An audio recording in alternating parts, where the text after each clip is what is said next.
E o Jornal Brasil Atual conversa agora com Ricardo Capelli, que é secretário executivo do Ministério da Justiça e Segurança Pública e atual interventor federal na segurança pública do Distrito Federal.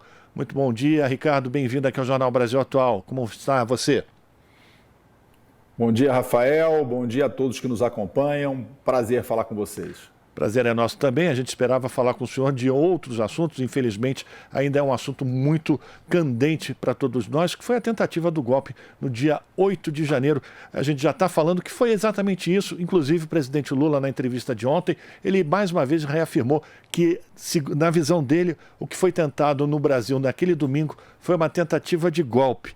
E aí eu queria já ter uma ideia com o senhor, secretário, sobre a reação do ministro Flávio Dino quando determinou, lhe passou a missão de ser o interventor federal na segurança pública naquele ambiente de crise.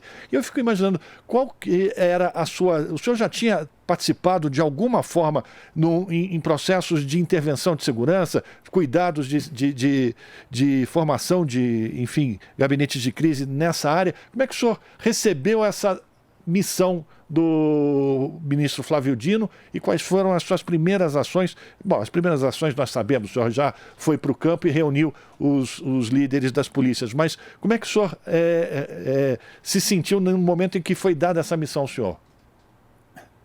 Olha, Rafael, foi um momento muito difícil, né? Nós estávamos no Ministério da Justiça, eu estava com o ministro Flávio Dino, o ministro Alexandre Padilha, o ministro Zé Múcio, e nós acompanhávamos a evolução dos fatos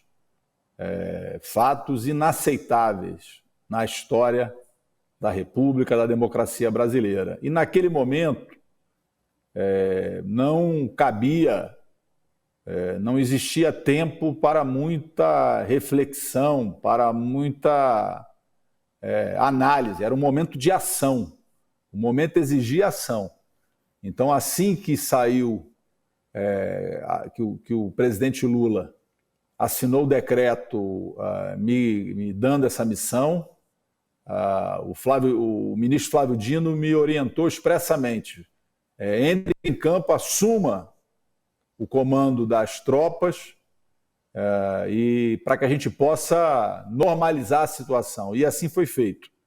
Eu me dirigi à Secretaria de Segurança, à sala de comando operacional da Secretaria de Segurança, reuni os comandantes que estavam ali naquele momento, determinei a mobilização integral das tropas para a esplanada dos ministérios e convoquei todos a se dirigirem para a esplanada, para pessoalmente dirigir aquela operação. Então, confesso a você que, quando você me pergunta como eu me senti, eu não me lembro como eu me senti, porque não houve muito tempo para reflexão. Foi um momento de ação, um momento exigia ação. E foi isso que a gente fez, a gente avançou com a tropa, que naquele momento tinha uma linha defensiva no Ministério da Justiça, na altura do Ministério da Justiça, a gente avançou com a tropa e foi limpando a esplanada, efetuando prisões até a entrada do setor militar urbano. Então foi um momento de muita determinação e ação para enfrentar, como o presidente Lula disse ontem, um atentado contra as instituições democráticas. Agora, secretário executivo e interventor federal da Segurança Pública do Distrito Federal, Ricardo Capelli. O senhor disse que estava reunido com o ministro Flávio Dino, Alexandre Padilha, José Múcio, na esplanada dos ministérios. O senhor acompanhou as discussões e os debates sobre a instauração ou não de uma GLO?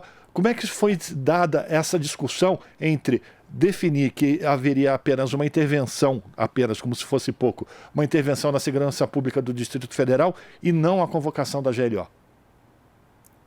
Olha, desde o início a opção foi por uma intervenção civil, por uma intervenção federal na segurança pública, porque ali o desafio central era retomar a linha de comando sobre as forças de segurança. Então, eu não presenciei nenhuma discussão sobre a possibilidade de GLO. Desde o início, a opção sempre foi por uma intervenção civil, por uma intervenção federal na segurança pública. Na vista de ontem, o presidente Lula disse que se fosse convocado uma GLO, uma garantia da lei e da ordem, ele poderia se tornar uma rainha da Inglaterra. Ele perdeu o comando ou as rédeas da situação. O senhor concorda com essa avaliação do presidente Lula? Olha, a GLO, ela nunca é desejável, né? Ela aconteceu poucas vezes, sempre em situações extremas. Então, nunca é um instrumento desejável, é um instrumento utilizado em situações limítrofes. Naquele momento, a gente tinha plena convicção de que uma intervenção civil, uma intervenção na segurança do Distrito Federal, seria, como a vida mostrou, o melhor caminho para estabilizar as forças de segurança e retomar o comando da segurança pública no Distrito Federal. Agora o senhor disse que chegou no comando das polícias militares do Distrito Federal e encontrou os comandantes. A polícia estava acéfala nesse momento? Eles não sabiam, os comandantes não sabiam que atitude tomar? O senhor precisou chegar lá e determinar que a tropa fosse para a rua? Olha, um pedaço da tropa estava já na rua, mas o que eu percebi foi um certo vácuo de comando no campo, na esplanada dos ministérios. Eu percebi o comando um pouco atordoado, por isso encostei no comando e procurei contribuir, colaborar na retomada da linha de comando para que a gente pudesse avançar, esvaziar a esplanada e efetuar o máximo de prisões possíveis dos criminosos que atentaram contra a democracia brasileira. Quando o senhor chegou, houve algum tipo de questionamento sobre a sua autoridade nesse momento? Nenhum questionamento, nenhum questionamento. Eu fui prontamente atendido, tanto pela comandante do Corpo de Bombeiros, a Coronel Mônica, esteve ao meu lado o tempo inteiro o Coronel Klepter, da Polícia Militar, que 2 dias depois eu nomeei novo comandante da Polícia Militar, o delegado-geral da Polícia Civil, o Dr. Robson. Então, desde o primeiro momento, eu contei com apoio. Eu tenho plena confiança nos homens e mulheres das forças de segurança do Distrito Federal. O que houve foi um problema de comando, foi um problema de planejamento, um planejamento inadequado e a ausência de um comando efetivo na defesa da democracia. Porque, acompanhando as imagens, a conclusão que a gente chega é que rapidamente foi retomado o controle da situação. O que houve, parecia que era realmente uma determinação, né, Ricardo, de que não houvesse uma reação das polícias, ou da Polícia Militar do Distrito Federal, lembrando que é uma polícia altamente treinada exatamente para enfrentar esse tipo de situação, né? E veja você que, do ponto de vista numérico, não foi uma manifestação grande para os padrões que a gente está acostumado a ver em Brasília. Brasília está acostumada a receber manifestações de 40, 50 mil pessoas, 100 mil pessoas. Ali nós tínhamos em torno de 5, 6 mil pessoas. Então, na verdade, o que faltou foi linha de comando, planejamento adequado. Nós estamos apurando tudo o que aconteceu. Nós queremos entender e nós vamos até o final para entender o que aconteceu, por que aconteceu, como aconteceu e os eventuais responsáveis por aquele desastre inaceitável contra as instituições democráticas. O senhor foi visitar os policiais militares que ficaram feridos na contenção daquele ataque terrorista que aconteceu no dia 8 de janeiro. E chamou a atenção também, Ricardo, o depoimento de alguns profissionais da segurança, dizendo que eles eram atacados por pessoas experientes, que sabiam exatamente ou tinham táticas de militares e de como ferir, inclusive, pessoas, né? Como é que você avalia essa informação e como estão as investigações para identificar essas pessoas? Se por acaso as investigações já mostram que eles eram integrantes, inclusive, da própria Polícia Militar do Distrito Federal. Nós temos, Rafael, 44 policiais militares feridos em combate, homens e mulheres que colocaram sua vida em risco na defesa da democracia. Então eu fiz questão de visitar o batalhão de choque, de prestar a minha homenagem a todos os policiais feridos. Ontem decidimos instaurar 2 comissões, uma comissão para analisar a concessão da medalha Cruz de Sangue, e também uma outra comissão para avaliar a concessão de progressões por ato de bravura dos policiais que colocaram a própria vida em risco para defender a democracia. Eu ouvi relatos de policiais militares de que eles dizendo que enfrentaram que no meio dos manifestantes existiam homens profissionais, homens com treinamento para combate, homens que conheciam o campo de batalha e homens que possuíam, inclusive, alguns equipamentos específicos, como luvas apropriadas para pegar bombas de efeito moral, bombas de gás lacrimogêneo e devolver, enviar de volta na direção dos policiais. Tudo está sendo apurado. A Polícia Federal tem muitas imagens, ela é que lidera esse processo de investigação, faz isso com o apoio da Polícia Civil.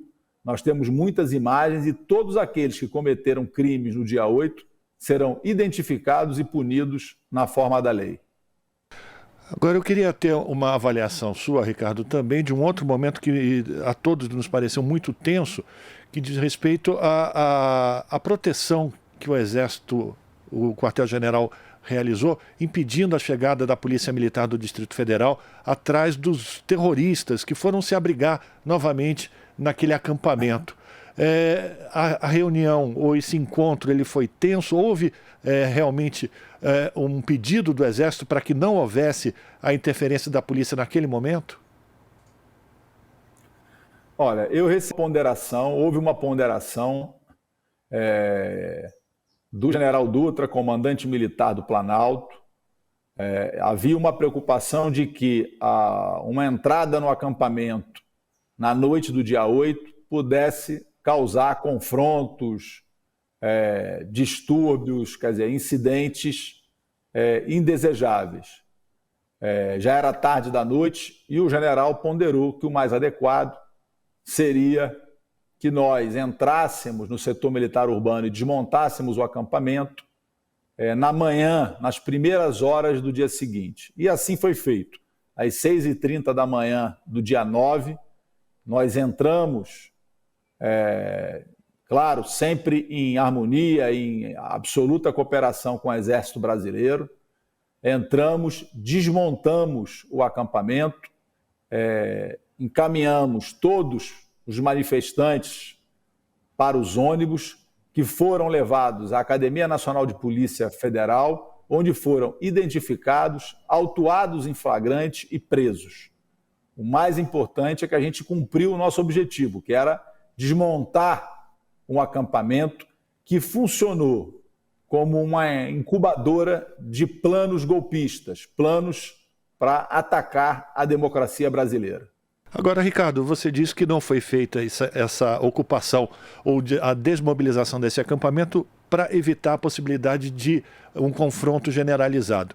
Mas a Polícia Militar do Distrito Federal, ela continuou fazendo a vigilância, ou seja, porque muita gente diz que essas horas permitiram que vários pudessem fugir do local sem ser levados ao juízo, né? Depois, como você falou, dos ônibus que levaram todos eles para serem identificados e estão sendo processados.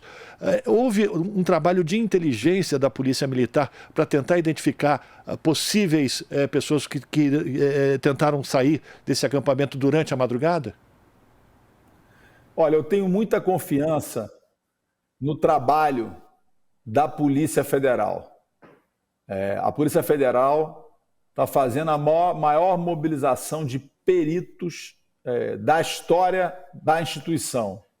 São dezenas de profissionais que estão, nesse momento, debruçados sobre as imagens, fazendo perícias em todos os locais, e eu tenho absoluta confiança de que quem cometeu crimes aqui no dia 8 será identificado e punido na forma da lei. Alguns foram já autuados em flagrante no próprio dia 8, alguns, o flagrante foi lavrado no dia 9, na Academia Nacional de Polícia Federal, mas o fato de, eventualmente, um ou outro ter conseguido escapar não vai isentá-lo, eximi-lo da sua responsabilidade, porque nós vamos identificar e punir todos aqueles que cometeram crimes no dia 8. Ricardo, eu quero aproveitar e questionar você, saber se vocês também estão, você como agora interventor da Segurança Pública no Distrito Federal, vocês querem retroagir as investigações, inclusive para aquele fato da tentativa da explosão daquele caminhão-tanque nas proximidades do aeroporto aí de Brasília. Essas investigações também elas retroagem para saber também quem são essas pessoas, a mando de quem elas estavam agindo dessa forma e se isso não pode se repetir? Um dos participantes daquela tentativa de um ataque que eu considero terrorista, que seria explodir um caminhão-tanque próximo ao aeroporto, um desses já foi identificado, preso pela Polícia Civil do Mato Grosso. Ele foi transferido para cá na noite passada pela Polícia Civil do Maranhão e já está aqui no Distrito Federal, vai prestar seu depoimento e será preso na forma da lei. Então, esse trabalho é um trabalho meticuloso e claro, Rafael. O evento do dia 8, ele é precedido por ensaios. Existe uma cadeia de investigação que liga todos esses atores. E nós estamos atentos, fazendo toda a investigação, levantando atores que estavam presentes também no dia 2, no dia 12, no dia da diplomação do presidente Lula, onde ocorreram também eventos aqui em Brasília, a questão do caminhão e a questão do próprio dia 8. Tudo isso vai deixando, vai indicando que aquele acampamento que existia em frente ao QG do Exército era, na verdade, um QG do crime. Era um acampamento do crime, porque vários desses personagens a gente consegue identificar que passaram por aquele acampamento onde eram construídas conspirações e planos para atentar contra a democracia brasileira. Então, tudo isso está sendo investigado e, claro, existe aí um fio condutor onde um ponto é central, que é o acampamento que foi desmontado com sucesso, com êxito no dia 9, sem nenhum incidente, não houve confronto, não houve nenhum questionamento, foram todos para os ônibus e de lá encaminhados para a Polícia Federal, onde foram identificados, autuados e presos. Agora, Ricardo, o governador Ibanez também foi afastado. Como é que está a relação com a governadora em exercício? Ela está dando todo o apoio a vocês? Como é que está essa situação institucional? A governadora em exercício, Celina Leão, tem nos dado todo o apoio necessário para o alcance dos nossos objetivos, para o cumprimento da missão recebida do presidente da República. Então, todo o governo do Distrito Federal tem colaborado, a Secretaria de Administração Penitenciária, a Secretaria da Casa Civil, a Secretaria de Saúde, a Secretaria de Transportes. Eu contei com o apoio de todo o secretariado e da própria governadora em exercício, Leão, nesse processo, que tem sido um processo de integração e de muita colaboração. Você pode garantir para a gente, Ricardo, que não vai acontecer fatos como o que a gente presenciou no dia 8 em Brasília? Não há chance de se repetir na capital federal os fatos inaceitáveis do último dia 8. O que houve foi um problema de comando e eu tenho plena confiança na Polícia Militar e em todas as forças de segurança do Distrito Federal. A gente, no último dia 11, 3 dias após os eventos do dia 8, houve aí um ensaio de uma nova manifestação e a gente pôde assistir, comandar e depois assistir uma operação de segurança exemplar dessas forças de segurança que estão determinadas a defender a democracia e os poderes da República. Ricardo, para a gente terminar de uma maneira mais leve, eu fico pensando aqui da tua trajetória. Você começou presidente da União Nacional dos Estudantes, da UNE, e a tua trajetória te levou hoje a ser interventor da Segurança Pública aí no Distrito Federal. Você tem saudade da época que era presidente da UNE? Rafael, a vida vai nos colocando os desafios, né?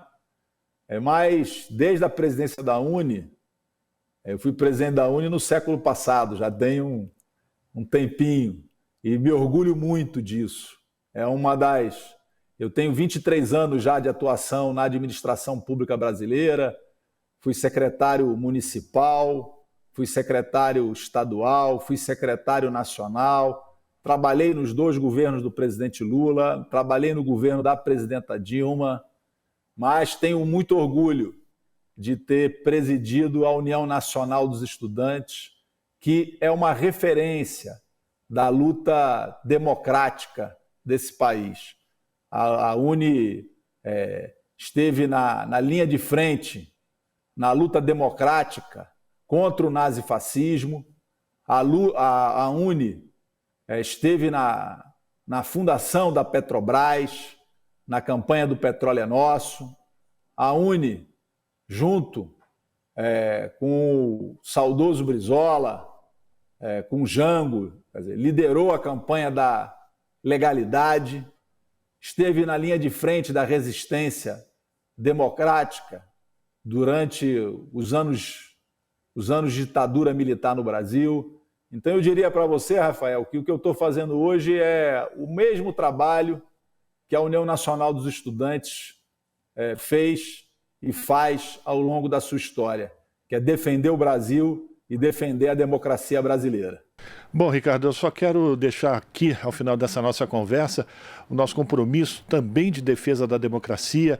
A gente tem sempre os microfones, as lentes abertas para você e qualquer pessoa que venha necessitar de passar informações para a população brasileira sobre a defesa do Estado Democrático de Direito e contra atos terroristas, golpistas e contra o ódio.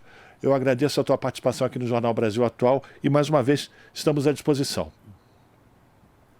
Eu que agradeço o convite, Rafael. É sempre um prazer falar com vocês, falar com aqueles que têm compromisso absoluto com a democracia, com a luta democrática, com a defesa dos direitos dos trabalhadores no Brasil. A democracia está mais sólida do que nunca. O maior exemplo democrático do Brasil, eu tenho dito, é o presidente Lula.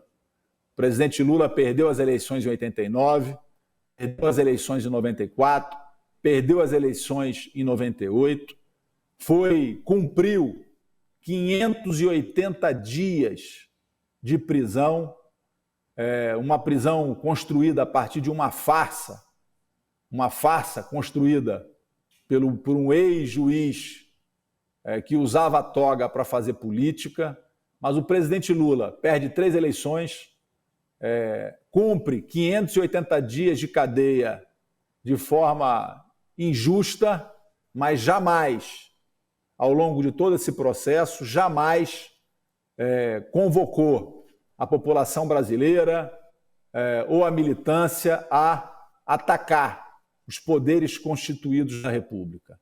Então, o maior exemplo de democracia, de compromisso democrático, quem nos dá é o presidente Luiz Inácio Lula da Silva, e é esse exemplo, e é imbuído desse espírito que eu estou conduzindo essa missão. Muito obrigado, Rafael. Fico à inteira disposição de vocês sempre Um grande abraço. Grande abraço. Conversamos aqui no Jornal Brasil Atual com o Ricardo Capelli, que é secretário executivo do Ministério da Justiça e Segurança Pública e atual interventor federal na segurança pública do Distrito Federal. Agora são 8 horas e 56 minutos e dessa forma nós encerramos mais uma edição do Jornal Brasil Atual, prometendo voltar amanhã a partir das 7 da manhã com mais uma edição desse jornal que é transmitido pela TVT, pela Rádio Brasil Atual e também nos canais da TVT no YouTube. Até lá!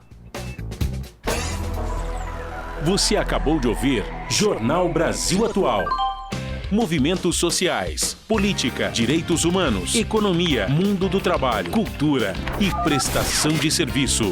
Jornal Brasil Atual. As notícias que os outros não dão.